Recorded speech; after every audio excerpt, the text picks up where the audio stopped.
I like to start the show with the 5 things I think you need to know to start your day.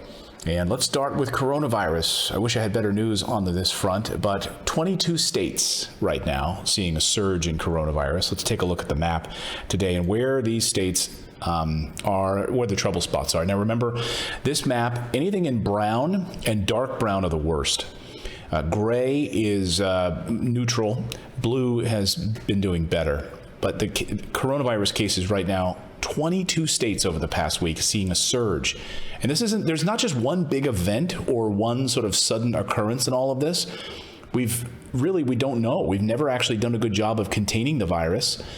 And we don't know where it's popping up. And all of these states right now throughout the South and the Midwest are experiencing the biggest uptick. Also New Jersey seeing a big uptick, and Maine. Maine, of course, has the oldest population in the country in the state of Maine. And that also in the state of Maine is probably why Joe Biden is leading up there significantly right now. He's leading among whites and working class. Look at Idaho up 32%, 26% in Oregon. But you're seeing some huge spikes right now. In Arizona, 78% increases right now.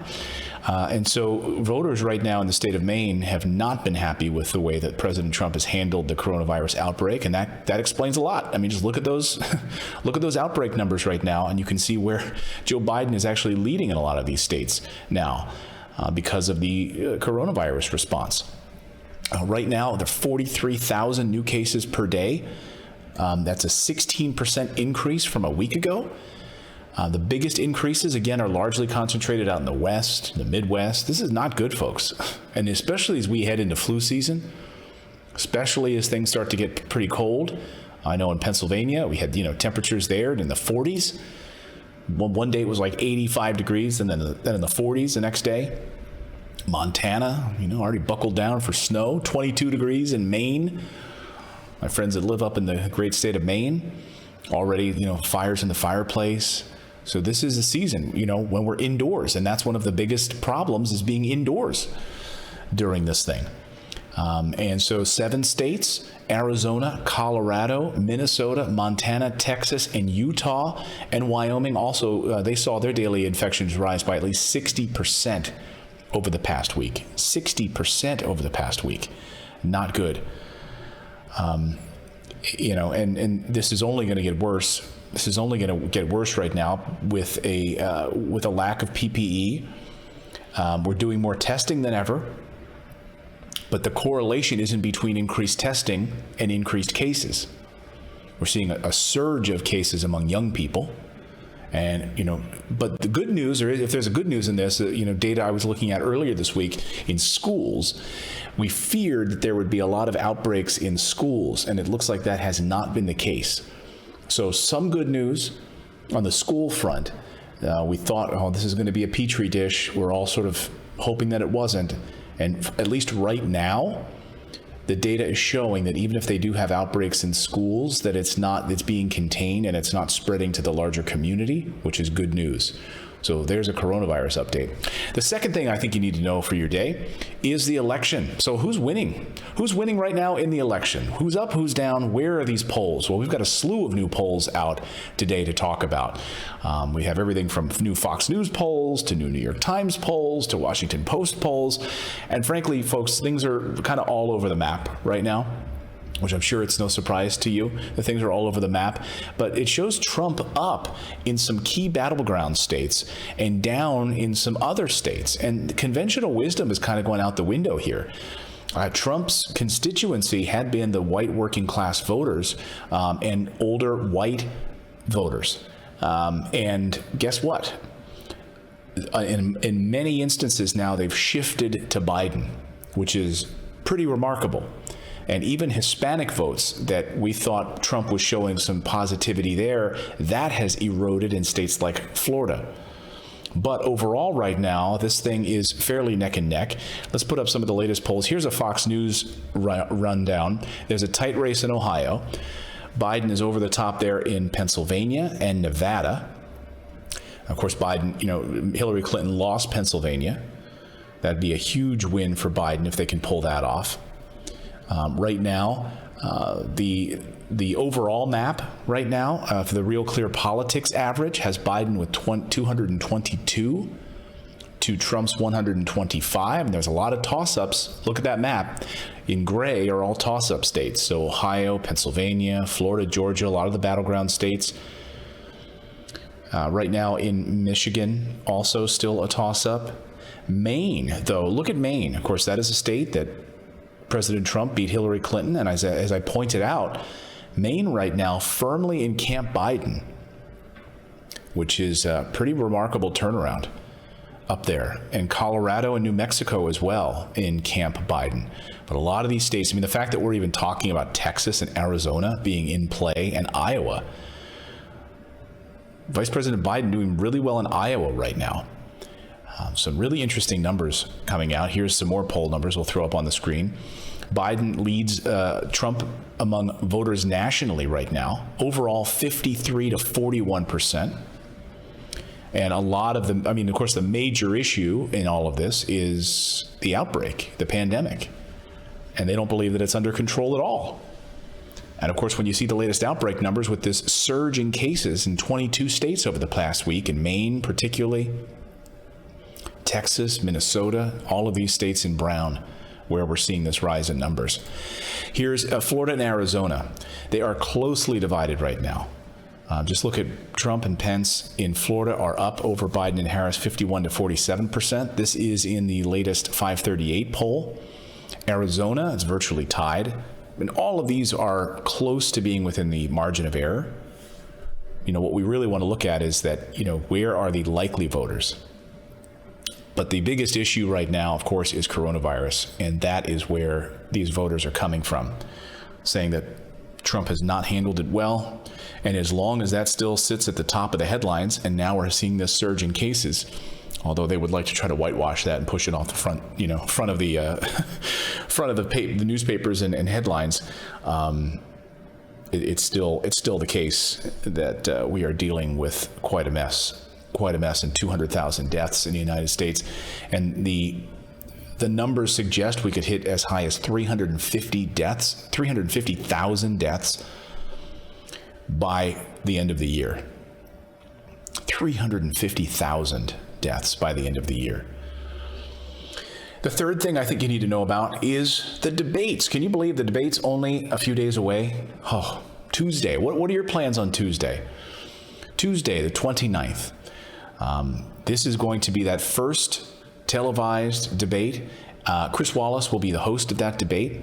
And of course, it is a corporate run debate as usual, right? Corporate media gets their hands in this. And we now know what the debate topics are. So we now have the debate topics for the very first debate on Tuesday. And I'm going to put up the list here. I want to see if you are savvy at home, if you can figure out, just watching right now at home, can you figure out and be the first to let me know, do you notice one huge topic that is on the top of the list of what voters care about this election cycle, but is not on the list of topics that will come on Tuesday night? And it's shocking. It's shocking, I know, because you know corporate media is running this debate, of course. Mainstream media is running this debate, and they don't want to talk about it. So I'm going to put up the list here. See, let's play along at home. Who can let me know first in the chat what is missing from Tuesday night's presidential debate?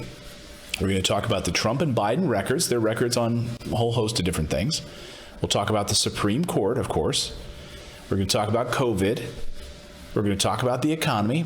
We're going to talk about race and violence in our cities. And we'll talk about the integrity of the election. So what is missing? Let's check in on the chat here. How many people can guess?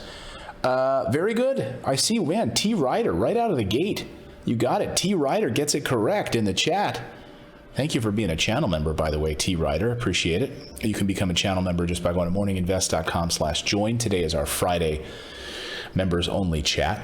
T. Ryder got it with climate change. Climate change, a huge glaring omission from this. We'll also talk about other issues. Healthcare is going to be on the list. But yeah, clean air and water, healthcare stimulus, climate change. You got good answers in here. But climate is missing from this. Stunning, of course, not surprising. Not surprising at all, really. In fact, this this sparked a huge backlash from environmentalists, as you can imagine. They said that this ongoing neglect of climate emergency is yet another dereliction of duty from the corporate media. So corporate media is running these debates, and they don't want to talk about climate change because their corporate overlords who run those channels, they don't care. They don't want to talk about it either. And so they've sent a letter. A lot of these different senators, environmental activists have sent a letter to the presidential commission who handles the presidential debate commission. I'm going to quote from their letter. At a time when wildfires are burning down an entire coast, they said, it's absolutely unconscionable for the media to dismiss climate change as a topic in the first presidential debate. Poll after poll shows the climate crisis looms large on the minds of voters across the country, which is true. It's one of the top issues. And it was the single most important issue among Democrats. Young Republican voters also list climate change as their top concern. Young Republican voters list climate change as their number one concern. This 36 senators came together, spearheaded by Ed Markey, who recently won his primary race against Kennedy up in Massachusetts, and who's been championing the Green New Deal. He signed a letter to the Commission on Presidential Debates urging that climate change receive more attention. Now, these are subject to change. We could see this on Tuesday, that there would be an additional question or two about climate change. So we'll have to keep our eye on that for Tuesday night. The next thing I think you need to know to start your day, Mark Cuban wants to offer us, or families that would fall under this umbrella, $1,000 a month in stimulus money. $1,000 for all families. Every 2 weeks. Mark Cuban wants to send out a stimulus check of $1,000 every 2 weeks for American families. He says there are two economies operating right now. He says there are two economies at play, and he said, there's one economy, of course, that's helping and on the top when everyone's doing fine, those people who are able to stay afloat, and then the other economy is for those unable to. Those without help are struggling badly, he says, and we need to get them help. So what he wants to do is offer $1,000 every 2 weeks for the next 2 months. It's the same one that he rolled out back in May. I mentioned it here on the show. He says, I still believe in doing the exact same thing today. He says, additionally, families would have to spend each check within 10 days or they would lose the money. They would lose the money. They'd have to spend it in 10 days. He says, you have to have this use it or lose it approach. He says, because that would be beneficial because it would promote spending. And he said, I don't care what they spend it on. I'm quoting him now. It could be candy. It could be rent. It could be their mortgage. It could be anything they deem necessary or that they want. And that would, of course, spur our GDP, keep the liquidity of our economy going, people being able to go out to business, going out to dinner. And we're going to get to our deep dive in a little bit about the state of the economy and why I do not think that this recovery, this so-called V-shaped recovery, is true at all. I think it's a total lie. And we have new data out exactly about why we need additional stimulus, how restaurants are, many of them, going to be permanently closed, how unemployment numbers continue to tick up despite the headlines of the mainstream media. So we'll talk about that a little bit later. Let me know your thoughts on Mark Cuban's plan. $1,000 every 2 weeks, and you'd have to spend it on rent, mortgage, etc. You couldn't put it in a savings account. You would have to. I don't know how you'd police that, though. If you get it and you put it in your account, how would you know whether or not it's spent? I mean, I guess if they give it to you on some sort of a debit card, which would be, they could give you it on a debit card, but then even still, you could, I don't know. I don't know the logistics of that. I don't know that maybe he's thought that through. But nevertheless, $1,000 every 2 weeks. Here's the next thing I think you need to know to start your day. Amazon held a big event yesterday, and they rolled out a ton of new products, one of which struck me as pretty off-the-wall amazing and a little frightening. Did you see this? A new Ring doorbell. Of course, they bought Ring Doorbell, the company. They rolled out a new drone. Instead of just ringing the doorbell with the camera built into it, and you can see who's at your front door and blocking crime. No, now it'll be triggered if someone opens your door, a drone will lift out, and it'll fly to where the movement in the house is. So they put together a little video of this. Take a look. So here's this guy. Here's a hoodlum. I like the guys that wear he's wearing a hat, he's a hoodlum. And then, oh, I'm not home right now, but my drone is, go get the hoodlum. Get him out of here. And the drone flies towards the open door. Isn't that great? I think that's amazing.